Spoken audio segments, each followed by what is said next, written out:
तो किससे करोगे? बोले जिनको साथ लेकर आए हो इनमें से चुन सकता हूं किसी को।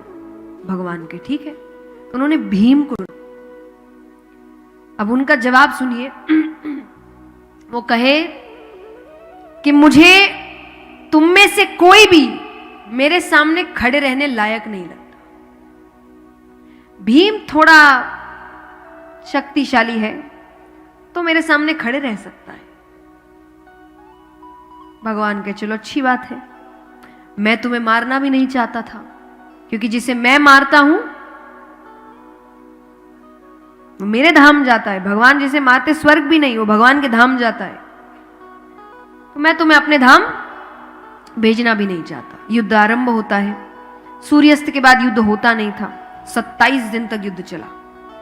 27 दिन में जरासंध को खरोच नहीं आई है।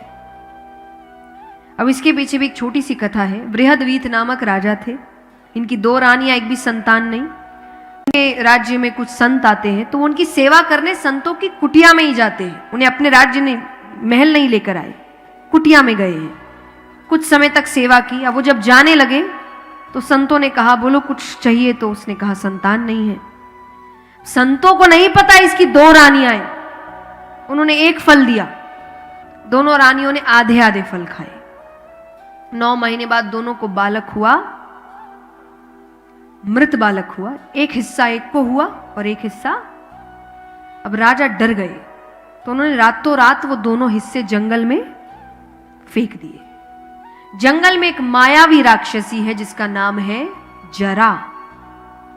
उसने दोनों हिस्सों को पकड़कर जोड़ते ही उसमें प्राण आ गए, इसलिए नाम पड़ा जरासंघ, कि जरा नामक राक्षसी ने हिस्सों का संघ किया।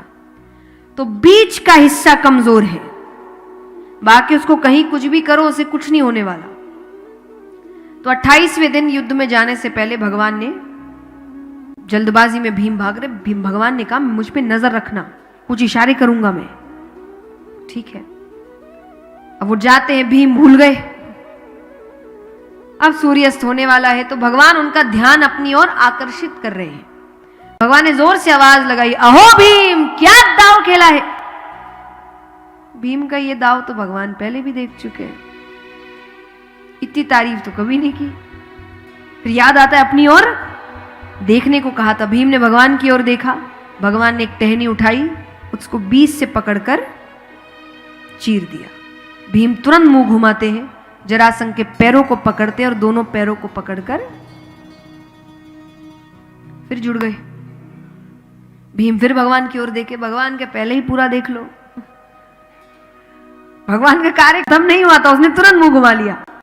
भगवान ने फिर टहनी उठाई, उसको बीच से पकड़कर चीरते हैं और 2 विपरीत दिशाओं में फेंकते हैं। वो आमने सामने नहीं आने चाहिए। भीम ने दोनों पैरों को पकड़कर चीरते हुए 2 विपरीत दिशाओं में फेंका। इस प्रकार जरासंध का वध होता है। बोले कृष्ण कन्हैया लाल की।